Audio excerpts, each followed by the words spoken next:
freedom of speech. If you were in a society saying, okay, all people who don't believe what I believe are due contempt. Right, I think you point to an important part of one of the ploys that often comes up in different religions, namely their attempt to separate themselves from other kinds of religious belief and subject those others to severe criticism, punishment, war, or whatever. And this kind of thing has gone on all the time. So yes, I agree with your point. Yes. You mentioned the sort of new atheism of Dawkins, and that reminded me of Christopher Hitchens and his strong opinions. I think he once said in a speech, religion should be treated with contempt and hatred. So I was wondering, do you think like the very strong opinions of some of these new atheists could ever be counterproductive to your call for tolerance and not respect? Yes, I mean, I don't like the idea of hatred. That's a bit too strong, but the thing that gets religious believers really going is jokes and lampooning. And it's a much more effective device to use against them than, say, expressing hatred. So I think if you want to have a go at religion in other different ways, try jokes and lampooning, because they're very hard to defend. It's rather hard to get a defence going on this basis, especially when people get some enjoyment and laughter out of it. I mean, a couple of the Danish cartoons were a bit that way, you see. I mean, others were not so funny at all, but there were a couple that did get into the business of satire. But there's a long tradition, hundreds of years of satire of religion, and it's quite amusing, and it's much harder to deal with.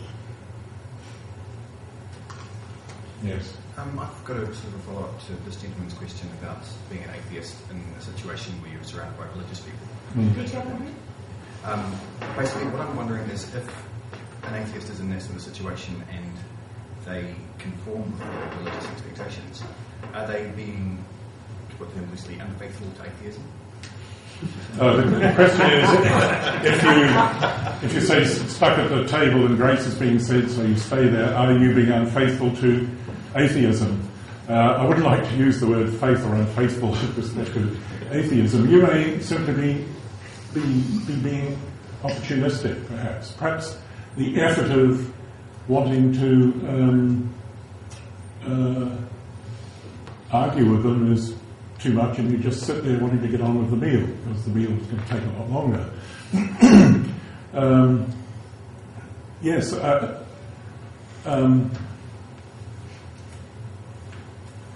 The idea of being unfaithful to atheism, I mean, I don't think there's necessarily that kind of commitment to the doctrine underlying it, but certainly you should point out to others that that you really have your objections to, you have strong objections to spending your time this way, and you'd rather be off doing something else. But of course you can be in situations where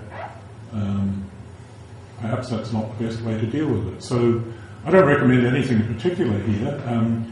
You can be opportunistic and prudential about it. I don't mind in the least.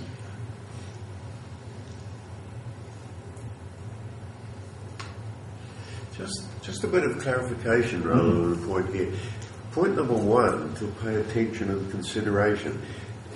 Is that not a form of respect in itself, or is that just a preliminary or a tentative start to deciding what level you're ultimately going to come to?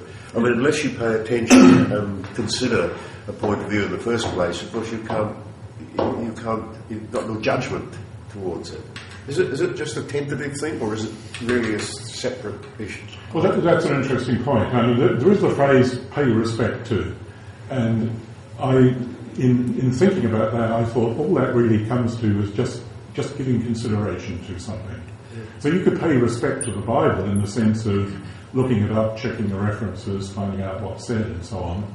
And in that sense, you do give it careful consideration. And I mentioned Gibbon and Hume and so on. Hobbes in particular, who was said to be an atheist, was was said to also know the Bible backwards, and he was a very formidable person in arguments based on the religious text, but he didn't believe, I suppose, much of it, or any of it. So it's just that sense of paying respect to some aspect of the thing that is giving it careful consideration. I suppose I was thinking of the condition that occasionally the bishop will utter some words about something or other, and even though I'm obviously an atheist and believe on the basis of what he says, I will still nevertheless perhaps listen to what he says and think, even though he's a Christian, he may still be right in some respect. Sure, you can give all these things quite careful attention. Yeah. The case I'm quite interested in is Bart Ehrman, who has written an interesting book called Misquoting Jesus.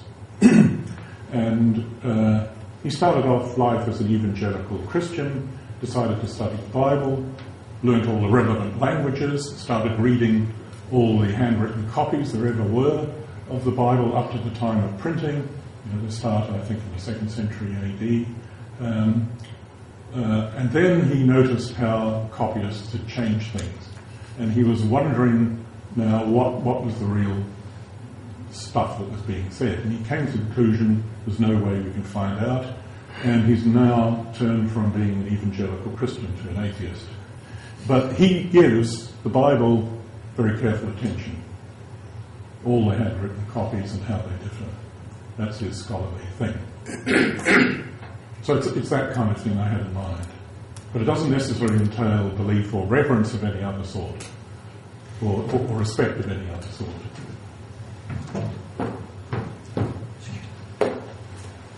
I don't think we should take this atheism thing too seriously.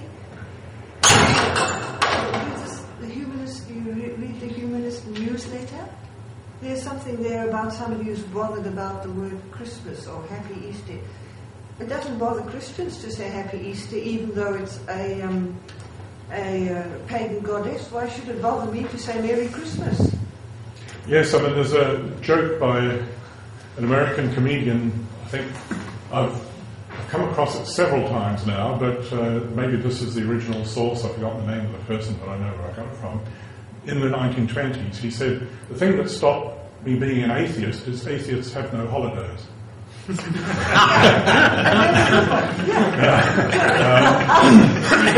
was meant as a joke, but you see, yes, I don't see why atheists shouldn't take that on board. Well, it's a holiday comes from holy day. Who cares? Oh, I know. We have a day off. But it's a day off. Mm. Yes. I'm not going to stop saying goodbye because it used to mean God be with you.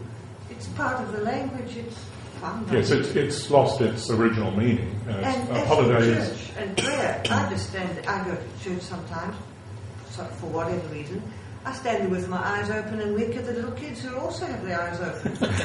Well, I must say, before the institution of the 40-hour or 5 days a week working period, I think people really look forward to holidays.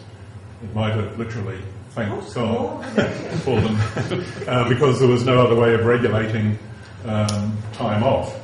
Even Sundays used to be days of labour. You'd go to church in the morning and the rest was work. So yes, you could look forward to religious holidays. Nothing wrong with that. Yes. Yes. I'm wondering if to some extent we don't pick the